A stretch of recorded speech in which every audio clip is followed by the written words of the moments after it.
भारत के संविधान में आपको पिछले लेक्चर में प्रीएम्बल बताया जा रहा था, जिसमें हमने पहला शब्द बताया था we the people of India, यानी कि हम भारत के लोग। इसके बाद आपका जो प्रीएम्बल में लिखा गया है भारत को, हम भारत के लोग, उसके बाद शब्द लिखा गया है भारत को, भारत को। इसका मतलब ये हुआ, आपका भारत को जब भी पढ़िए तो जहाँ जहाँ भारत शब्द की परिभाषा दी गई है उस परिभाषा को भी कवर करना है। आपका सबसे पहले अनुच्छेद 1 का क्लाज 1 देखना है। इसमें ये बताया गया है कि भारत अर्थात इंडिया राज्यों का संघ होगा, यानी कि भारत अर्थात इंडिया। अभी आपका उच्चतम न्यायालय में जो ये इंडिया शब्द हैं इसको हटाने के लिए याचिका दायर हुई थी, लेकिन सुप्रीम कोर्ट ने इस याचिका को खारिज कर दिया, डिसमिस कर दिया। अर्थात आज भी बेयर एक्ट में है। तो अगर कोई पूछे कि भारत की परिभाषा कहाँ दी गई है, इंडिया की परिभाषा कहाँ दी गई है, तो आपका जवाब रहेगा अनुच्छेद 1(1)। भारत अर्थात इंडिया यूनियन ऑफ स्टेट होगा, राज्यों का संघ होगा। यानी कि भारत को पढ़ने के लिए आपका अनुच्छेद 1 पढ़िएगा और इसी के साथ अनुसूची पढ़ना है, शेड्यूल पढ़ना है और अनुसूची नंबर पढ़िएगा।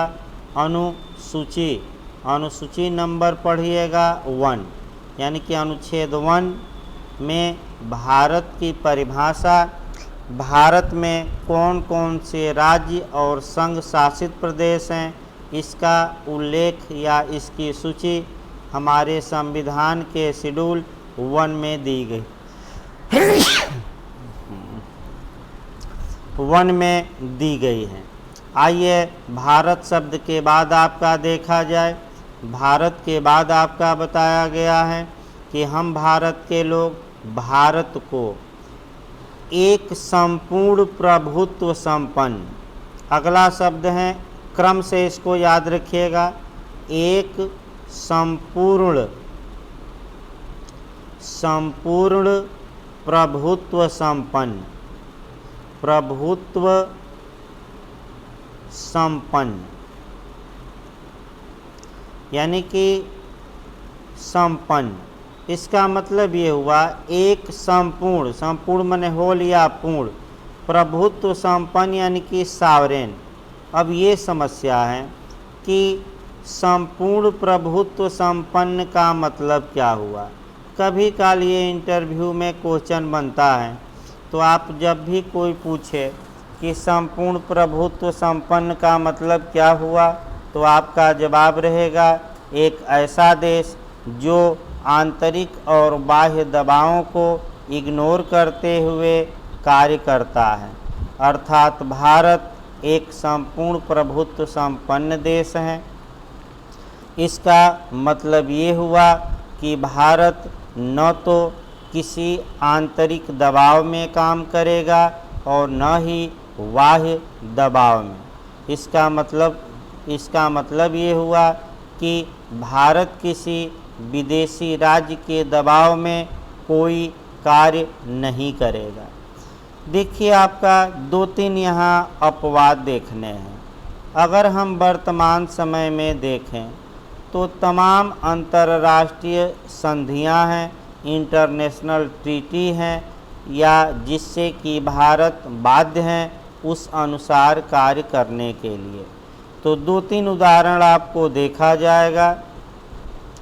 व्यवहारिक रूप में यदि देखा जाए तो संपूर्ण प्रभुत्व संपन्न की संकल्पना सीमित ही है, क्योंकि विश्व एक है और विश्व के तमाम देशों ने आपस में समझौता किया है और उस समझौते का भी पालन करना पड़ता है। जैसे कि आपका पहला उदाहरण बताया जा रहा है कॉमनवेल्थ या राष्ट्रमंडल का। ब्रिटेन या इंग्लैंड के जितने देश उपनिवेश थे, यानी कि इंग्लैंड का जितने देशों पर माने साम्राज्य था, उन देशों ने मिलकर एक संगठन बनाया है, राष्ट्रमंडल या कॉमनवेल्थ, जिसकी सर्वे सर्वा यानी कि जिसकी प्रमुख इंग्लैंड की महारानी एलिजाबेथ सेकंड है। अब यहाँ आपत्ति की जाती है कि ये तो संपूर्ण प्रभुत्व संपन्न का माने उल्लंघन हुआ कि हमने उपनिवेशवादी व्यवस्था को चालू रखा।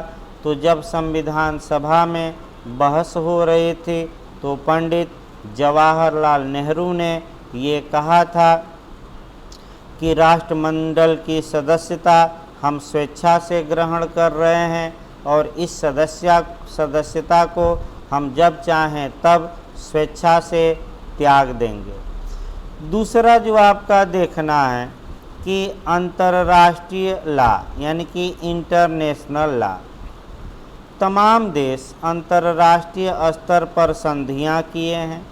आपका यूएनओ है, संयुक्त राष्ट्र संघ है, जहां की तमाम देशों ने अपनी संप्रभुता को कम किया है और तब संयुक्त राष्ट्र संघ की स्थापना हुई है।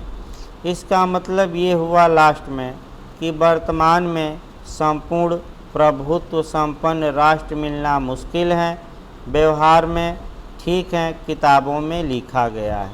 इसके बाद आपका शब्द है समाजवादी।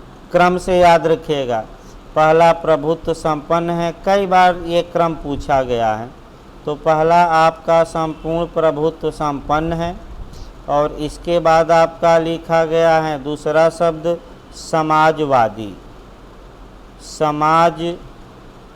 समाजवादी शब्द लिखा गया है। समाजवाद का मतलब क्या होता है ये आपको देखना है। इस पर कम से कम दो केस भी याद रखना है। देखिए, समाजवादी राज्य एक ऐसा राज्य होता है जिसमें कि प्राकृतिक संसाधनों पर राज्य का स्वामित्व होता है। प्राकृतिक संसाधनों को ऐसा बंटवारा राज्य करता है कि प्राकृतिक संसाधनों में सबको अंश मिले, यानी कि बहुजन हिताय बहुजन सुखाय। इसका मतलब ये हुआ कि समाजवादी का मतलब ही ये हुआ कि गरीब भी पाए धनी भी पाए। ये जो शब्द था, पहला क्वेश्चन आता है, मूल संविधान में नहीं था, तो आपको ये कवर करना है कि ये शब्द कब जोड़ा गया। तो ये शब्द 42वें संविधान संशोधन अधिनियम 1976 में जोड़ा गया। यानी कि ये शब्द कब जोड़ा गया? 42वें संविधान संशोधन अधिनियम 1976 में जोड़ा गया। समाजवादी राज्य की संकल्पना को अनुच्छेद 38 में भी समाहित किया गया है, 39 में इत्यादि अनुच्छेदों में समाहित किया गया है। जहाँ तक समाजवादी शब्द का मतलब है, समाजवादी शब्द का मतलब ये हुआ कि जो प्राकृतिक संसाधन है उस पर राज्य का नियंत्रण हो, यानी कि वह स्टेट के अंडर में रहें। अगर हम भारत में देखते हैं तो भारत में आप देखते हैं कि प्राइवेट सेक्टर भी हैं और सरकारी सेक्टर भी हैं। अब समस्या ये आई कि जब प्राइवेट सेक्टर हैं और सरकारी सेक्टर हैं तो पूर्ण रूप से वह देश समाजवादी नहीं हुआ। मिश्रित अर्थव्यवस्था है भारत में, और वर्तमान समय में आप देख ही रहे हैं कि सरकारें ज़्यादातर सरकारी संस्थाओं को प्राइवेट करती जा रही हैं। ये शुद्ध रूप से समाजवादी शब्द का उल्लंघन है, क्योंकि समाजवादी का मतलब ये हुआ कि प्राकृतिक संसाधन सरकार के पास हो, और इसीलिए गरीब गरीब होता जा रहा है और धनी और धनी होता जा रहा है। जहाँ तक समाजवादी की बात है, समाजवादी नीति निर्देशक तत्वों में आपको डिटेल में बताया जाएगा, लेकिन यहाँ शुरुआती दौर में आपको 2 केस कम से कम देखना है। पहला आपका देखना है Excel Wear versus Union of India, यानी कि पहला केस देखना है एक्सल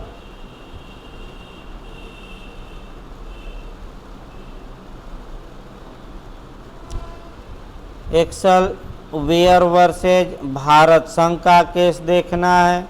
इस केस में उच्चतम न्यायालय ने आपका 1979 ईस्वी में सुप्रीम कोर्ट ने समाजवादी शब्द की व्याख्या करते हुए क्या बातें बताई, उन्हीं बातों को आपको कह सकते हैं कि डिटेल में देखना है। देखिए क्या बातें बताई सुप्रीम कोर्ट ने कि समाजवादी का मतलब ये हुआ कि जब भी आपका कोई न्यायालय में विवाद आए और राष्ट्रीयकरण की बात आए तो ऐसी दशा में न्यायालयों को राष्ट्रीयकरण को प्रोत्साहन देना चाहिए, अर्थात सरकार को प्रोत्साहन दे न्यायालय।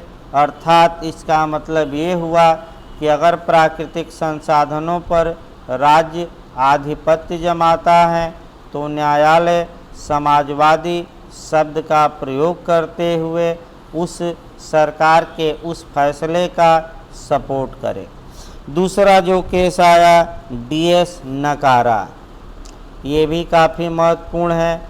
DS नकारा का केस आता है, DS नकारा का केस आता है। DS नकारा वर्सेज भारत संघ 1983 वर्सेज भारत संघ का आता है 1983 का आता है सुप्रीम कोर्ट का। इस वाद में उच्चतम न्यायालय ने समाजवादी शब्द की एक नई व्याख्या की और ये कहा कि समाजवादी का मतलब ये हुआ कि जो गरीब हैं, निर्धन हैं, दरिद्र हैं, दुखी हैं, राज्य उनकी सहायता करे, यही समाजवाद है आपका कह सकते हैं। और समाजवादी शब्द भारत में जो प्रयोग हुआ है वह गांधीवाद की ओर मुड़ा हुआ है और लोकतांत्रिक रूप से समाजवादी भारत है।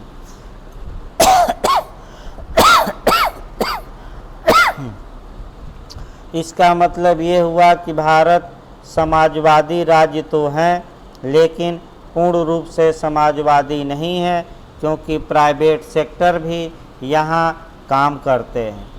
आइए देखा जाए, समाजवादी शब्द के बाद पंथ निरपेक्ष या सेकुलर शब्द का प्रयोग किया गया है।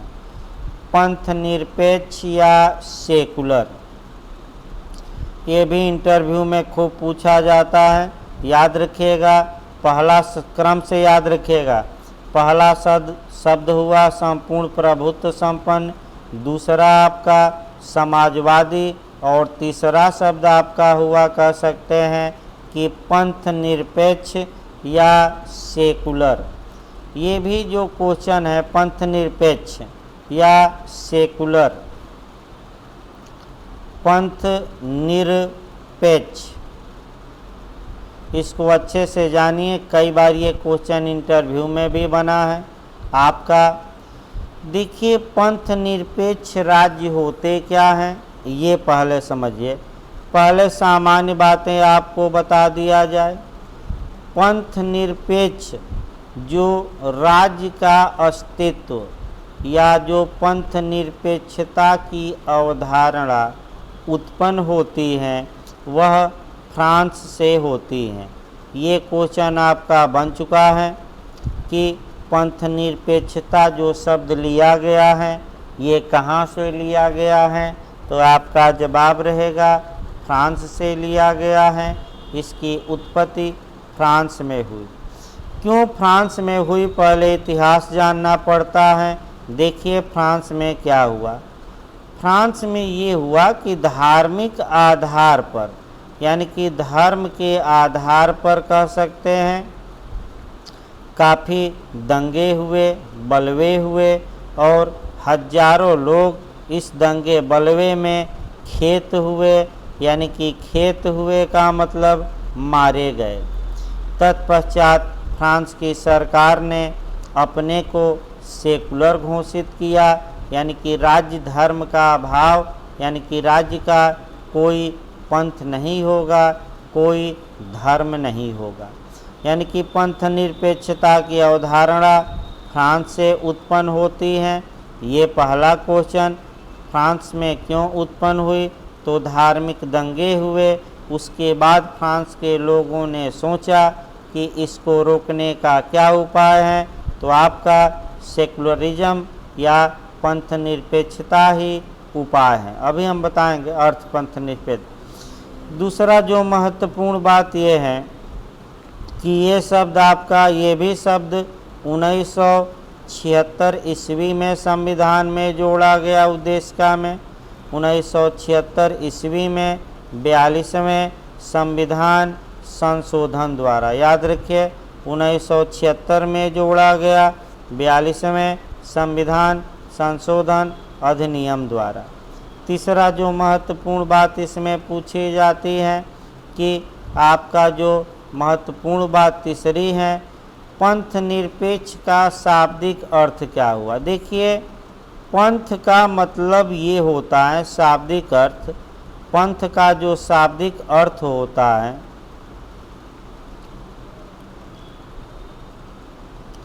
पंथ का जो शाब्दिक अर्थ होता है वह आपका होता है विचार।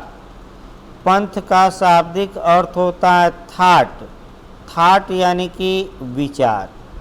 इसका मतलब ये हुआ कि पंथ निरपेक्ष यानी कि विचार से परे। पंथ निरपेक्ष का मतलब हुआ विचार से परे। इसका मतलब ये हुआ कि जब भी भारत का शासन या राज्यों का शासन चलाया जाएगा, किसी के विचार से नहीं चलेगा, किसी के पंथ से नहीं चलेगा, किसी के थाट से नहीं चलेगा। तो भारत का शासन चलेगा कैसे? तो हमारा भारत का शासन चलाने के लिए कॉन्स्टिट्यूशन है, संविधान है, और जो भी शासन चलाया जाएगा वह संविधान के अनुसार, यानी कि रूल ऑफ लॉ के अनुसार, या कह सकते हैं विधि के अनुसार चलाया जाएगा। इसका मतलब ये हुआ कि मान लीजिए वर्तमान समय में मोदी जी की सरकार है और मोदी जी ये कहें कि हम आरएसएस के एजेंडे पर चलेंगे, ये संभव नहीं है, क्योंकि किसी के पंथ या थाट से ये देश नहीं चलता है, बल्कि ये देश कॉन्स्टिट्यूशन से चलेगा, क्योंकि भारत एक सेकुलर कंट्री है, यानी कि पंथ निरपेक्ष देश है। जहाँ तक पंथ निरपेक्षता की बात है, अब पंथ निरपेक्षता का मतलब क्या हुआ ये देखना है। देखिए, ये मैं आ चुका है क्वेश्चन, अच्छे से तैयार रखिए। पंथ निरपेक्षता का दो मतलब होता है। पहला मतलब ये होता है कि राज्य धर्म का अभाव, यानी कि राज्य का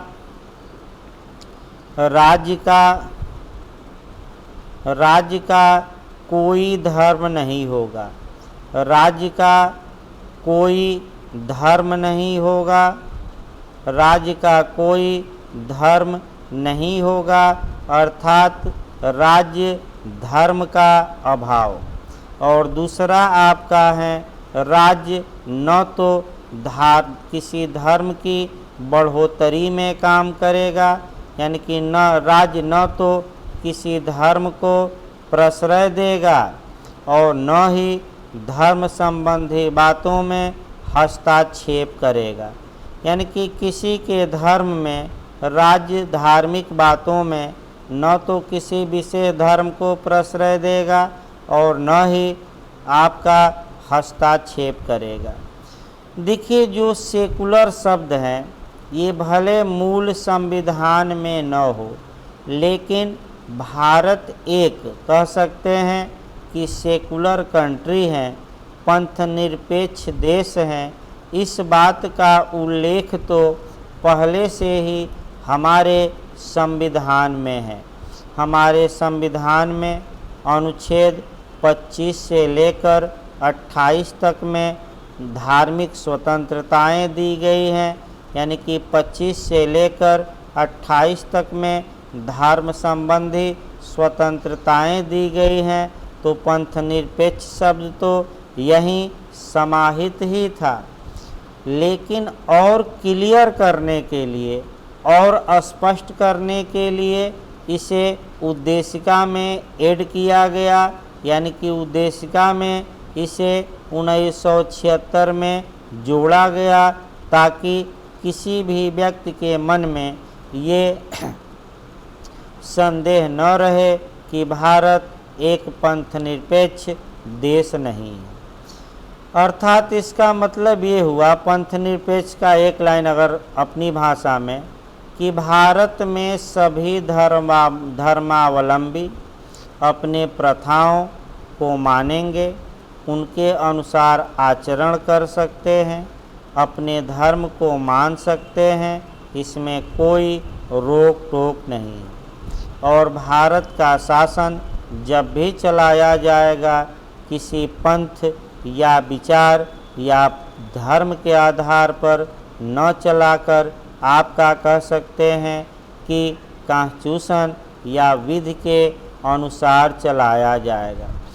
विश्व में कई ऐसे देश हैं जो अपने को पंथ निरपेक्ष घोषित नहीं किए हैं, जैसे पाकिस्तान हो गया, वो पंथ निरपेक्ष नहीं है बल्कि एक इस्लामिक कंट्री है।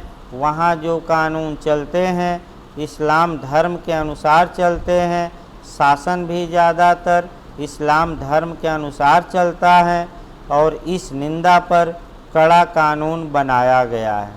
तो आगे आपका जब अनुच्छेद 25 से लेकर 28 तक चलेगा तब हम डिटेल में आपको बताएंगे, लेकिन पंथ निरपेक्षता पर कम से कम 3 केस जरूर याद रखिए। फिर एक बार देखिए, पंथ निरपेक्षता पर आपका 3 केस याद करना पड़ेगा।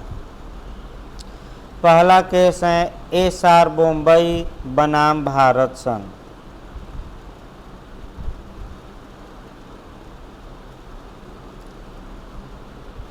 SR बम्बई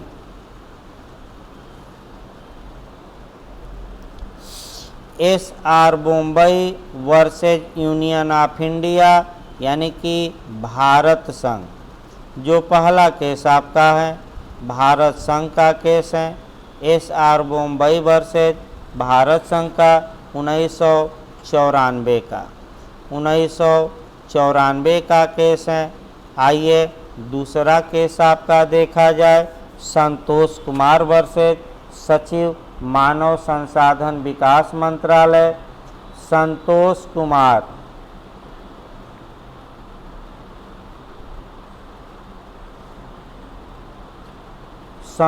कुमार वर्सेज मानव संसाधन विकास मंत्रालय। मानव संसाधन विकास मंत्रालय का केस है, ये भी 1994 का ही केस है। और आपका तीसरा जो आपका है कह सकते हैं नया केस है, अरुणा राय वर्सेज भारत संघ। अरुणा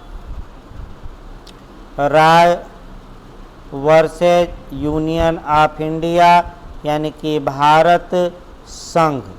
अरुणा राय वर्सेज भारत संघ। जस्टिस धर्माधिकारी।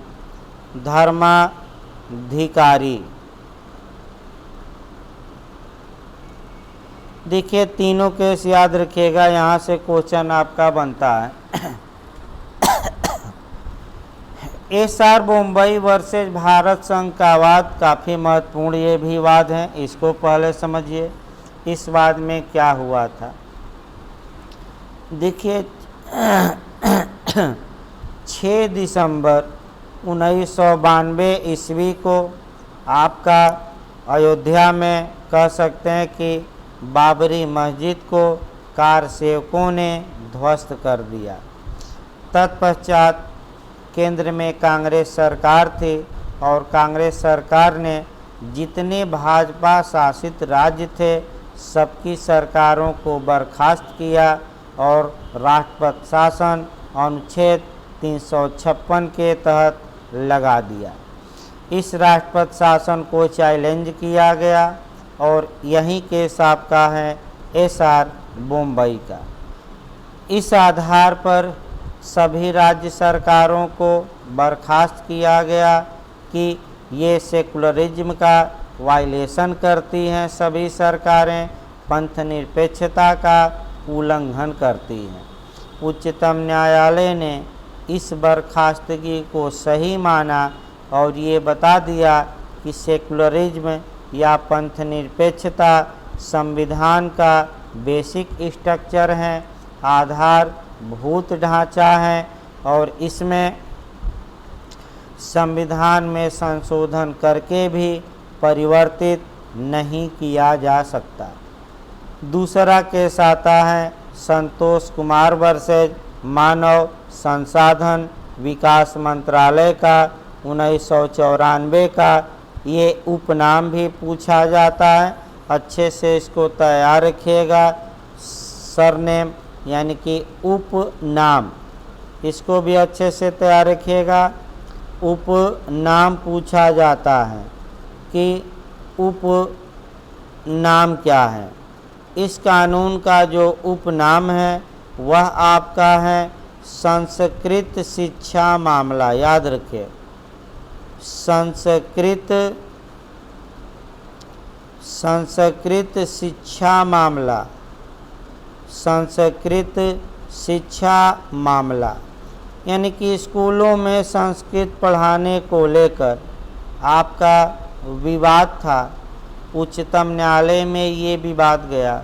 उच्चतम न्यायालय ने ये कहा कि स्कूलों में संस्कृत की शिक्षा देने से सेकुलरिज्म डिस्टर्ब नहीं होता और कह सकते हैं, और ये भी बता दिया कि पंथ निरपेक्षता आपका कह सकते हैं कि संविधान का बेसिक स्ट्रक्चर है। तीसरा केस आता है अरुणा राय वर्सेज यूनियन ऑफ इंडिया का। इस केस में जस्टिस धर्माधिकारी ने ये बता दिया, ये अच्छे से तैयार रखिएगा इस केस को, कि भारत में पंथ निरपेक्षता की जो अवधारणा है वह निगेटिव है, अर्थात भारत में पंथ निरपेक्षता की जो परिभाषा दी गई है, जो पंथ निरपेक्षता के बारे में माना जाता है वह नकारात्मक माना जाता है। इसकी सकारात्मक पॉजिटिव परिभाषा दी जानी चाहिए। पॉजिटिव परिभाषा ये है कि सभी लोगों को सभी धर्मों की अच्छी अच्छी बातों का ज्ञान कराया जाए ताकि लोगों में आपसी प्रेम और सौहार्द में वृद्धि हो। तो सेकुलरिज्म पर आगे बताया जाएगा आपका, फिर बता दिया जाए। अनुच्छेद 25 से लेकर 28 तक जब चलेगा तो और हम धर्मनिरपेक्ष, पंथ निरपेक्ष और तमाम बातों को और तमाम देशों से इसको हम कोरिलेट करेंगे, लेकिन प्रियम्बल में आपका इतना ही पर्याप्त है। अगला देखिए, आपका पहला शब्द हो गया संपूर्ण प्रभुत्व संपन्न, दूसरा शब्द हो गया समाजवादी और तीसरा शब्द प्रियम्बल में लाइन से हो गया क्रम से आपका पंथ निरपेक्ष। इसके बाद जो शब्द हैं लोकतंत्रात्मक गणराज्य, लोकतंत्रात्मक,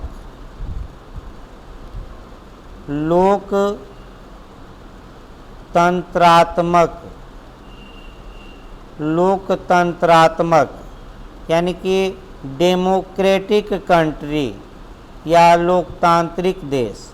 तो लोकतंत्र क्या है या डेमोक्रेसी क्या है, पहले इसको समझिए।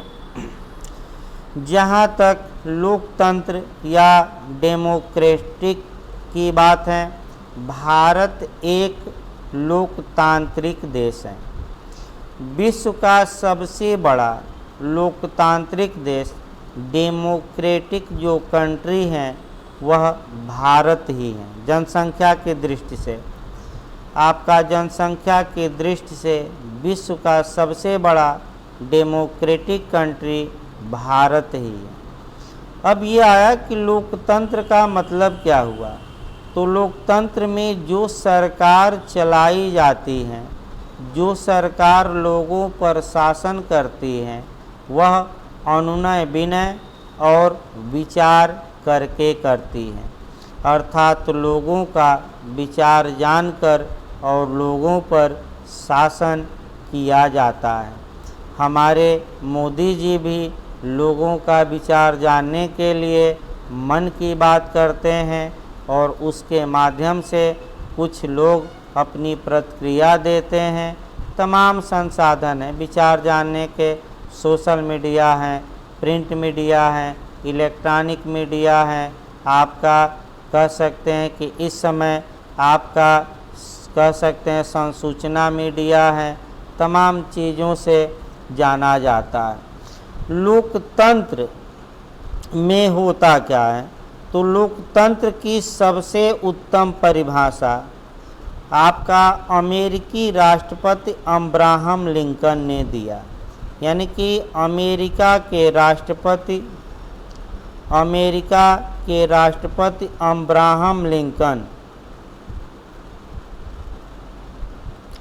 अब्राहम लिंकन ने गेटिसबर्ग स्थान है,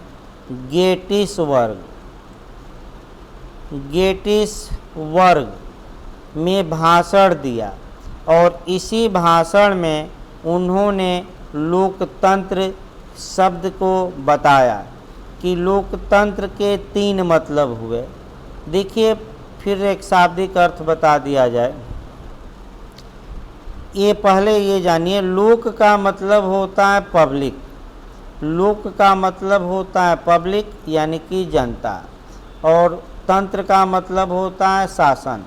इसका मतलब ये हुआ, लोकतंत्र का मतलब शाब्दिक अर्थ जनता का शासन। फिर एक आइए, लोक का मतलब पब्लिक और तंत्र का मतलब शासन, यानी कि लोक का शासन, आम जनता का शासन, जनता का शासन। लोकतंत्र की सबसे उत्तम परिभाषा जो आज भी विद्यमान है, ये अमेरिका के राष्ट्रपति अब्राहम लिंकन ने दिया था। ये गेटिसबर्ग में भाषण दे रहे थे। इन्होंने लोकतंत्र की 3 बातें बताई, यानी कि 3 बातें ये बताई कि जनता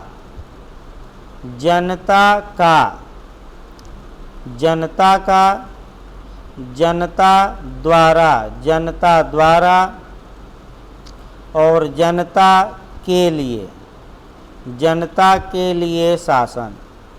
इसका मतलब ये हुआ कि जनता द्वारा जनता के लिए शासन ही लोकतंत्र है। इसका मतलब ये हुआ कि जनता द्वारा या आम लोगों द्वारा चुने गए प्रतिनिधि आम जनता पर शासन करते हैं। अब शासन किसके लिए करते हैं, तो जनता पर ही जनता के लिए। अब ये है कि किस पर और ये शासन किसका होता है, जनता का। इसका मतलब ये हुआ कि जनता के लिए जो शासन है जनता द्वारा, उसी को डेमोक्रेटिक कहा जाता है, लोकतंत्र कहा जाता है। एक उदाहरण से मैं बता दूं, जैसे मोदी जी हैं। अब मोदी जी पीएम हैं, तो जो मोदी जी पीएम हैं, अब भारत में इसको कोरिलेट लोकतंत्र पर करिए। मोदी जी को अपने पर शासन करने के लिए चुना किसने, जनता ने चुना। ये किस पर शासन करते हैं, जनता पर ही करते हैं। और ये जो शासन भले जनता प्रत्यक्ष रूप से न चलाती हो, अप्रत्यक्ष रूप से ये जनता का ही शासन है, अर्थात जनता द्वारा जनता के लिए जनता का शासन ही आपका लोकतंत्र कहा जाता है।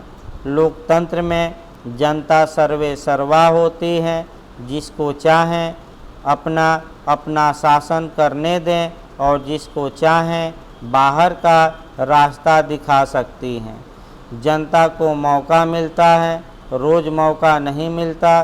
भारत में 5 साल में मौका मिलता है जब चुनाव आता है।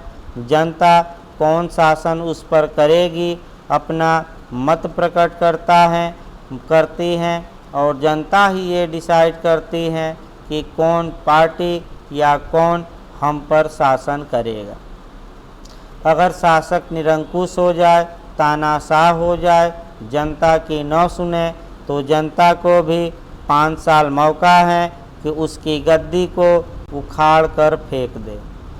इस प्रकार आपका लोकतंत्र का मतलब बताया गया।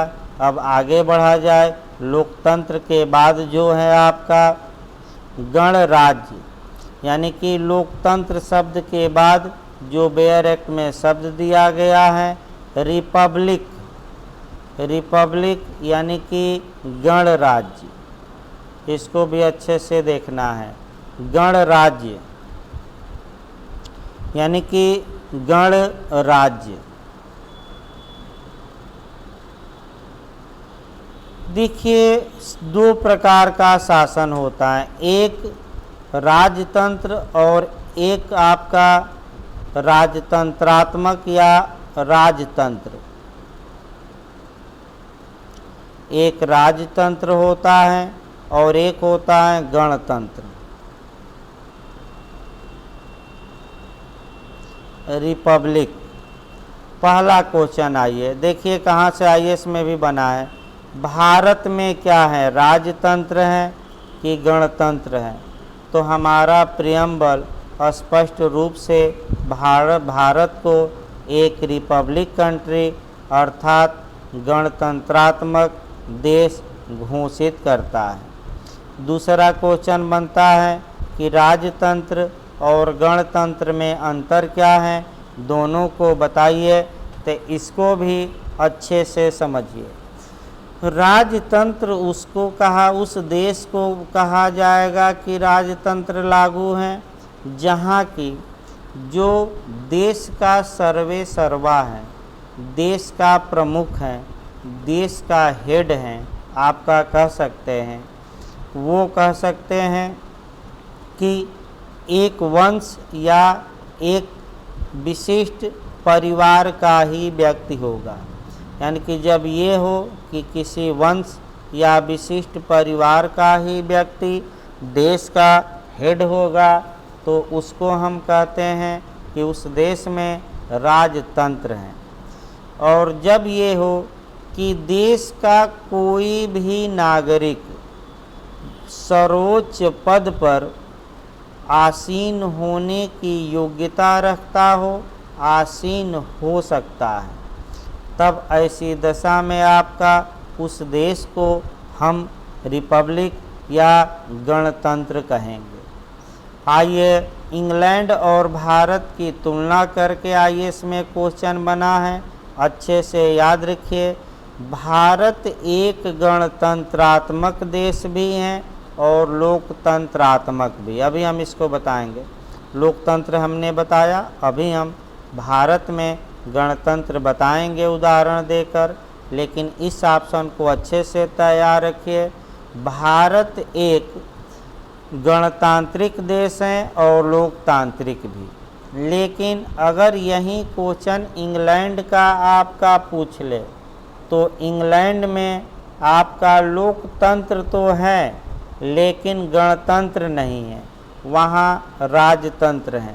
यानी कि इंग्लैंड में आज भी एक परिवार के व्यक्ति ही कह सकते हैं कि वहाँ के किंग या रेक्स या सम्राट कहिए बनेंगे या राजा बनेंगे। वर्तमान समय में वहाँ की हेड आपका महारानी एलिजाबेथ II है। तो यानी कि ये क्वेश्चन IAS में बना था। इंग्लैंड में आपका मैं बता दूं गणतंत्र नहीं है, राजतंत्र है, लेकिन हाँ लोकतंत्र है, क्योंकि वहाँ की सरकार जो होती हैं वह चुनी जाती हैं। आइए भारत देखा जाए। भारत में अगर देखा जाए तो सर्वोच्च पद हमारा है प्रेसिडेंट का या भारत के राष्ट्रपति का। भारत के राष्ट्रपति का है। जहाँ तक भारत के राष्ट्रपति की बात है, अब समस्या ये आई कि भारत के राष्ट्रपति के पद पर कौन आसीन हो सकता है, किसे चुना जा सकता है। क्या कह सकते हैं कोई किसी वंश का व्यक्ति विशेष होगा कि समुदाय का कोई भी व्यक्ति राष्ट्रपति बन सकता है। तो अगर समुदाय का या पूरे देश का कोई भी नागरिक राष्ट्रपति बन सकता है तो हम कहेंगे कि वह भारत गणतंत्रात्मक देश है। भाई ये भारत में आप देख ही सकते हैं वर्तमान परिस्थितियों को एक उदाहरण द्वारा भारत में बताया जाए। देखिए आपका उदाहरण एक, भाई बुरा ना लगे, राजनीतिक उदाहरण मैं बता दूं आपको, दिए जाते हैं, इसको उदाहरण के लिए रखिए, आप राजनीति से न जोड़िए। देखिए आपका मोदी जी का उदाहरण दिया जाए वर्तमान समय में। मोदी जी का उदाहरण दिया जाए। सुप्रीम कोर्ट ने, उच्चतम न्यायालय ने जो SC/ST एक्ट था उसमें जो तत्काल गिरफ्तारी थी उसको अवैध घोषित कर दिया। तत्पश्चात जो SC/ST के लोग थे उन्होंने पूरा आंदोलन किया, तमाम लोग मारे गए। मोदी जी उस आंदोलन के आगे झुके और झुककर SC/ST एक्ट में संसद ने संशोधन किया। जैसे ही संशोधन हुआ जैसे ही ये सुप्रीम कोर्ट का डिसीजन आया था वैसे ही मोदी जी से SC/ST के लोग नाराज हो गए थे।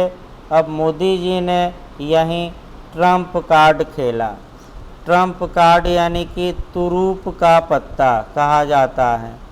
ट्रम्प कार्ड यानी कि जैसे एक बिहारी सब पे भारी, तो एक अगर ताश का पत्ता, प्ले कार्ड का पत्ता फेंक दिया जाता है तो वह सब पे भारी होता है। तो मोदी जी ने ये, कई लोग उस समय राष्ट्रपति के पद की दौड़ में थे और हमारे बेचारे आडवाणी जी भी राष्ट्रपति का ख्वाब देख रहे थे।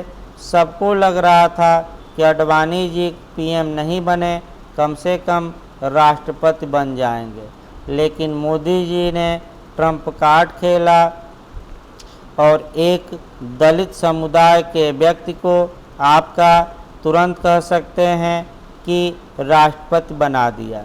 यही राजनीति होती है, दिमाग से खेली जाती हैं।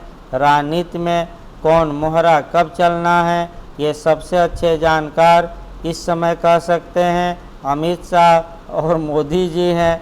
कब लोटस आपका कह सकते हैं चलाना है आपका अभियान, और कब आपका किस सरकार को गिराकर ध्वस्त कर देना है, ये आपका कह सकते हैं कि अच्छे तरीके से दिमाग लगाया जाता है। जैसे ही भारत के सर्वोच्च पद पर मने आपका कोविंद जी की नियुक्ति हुई, वैसे ही आपने देखा होगा कि लोकसभा चुनाव में इसका फ़ायदा मोदी जी को मिला।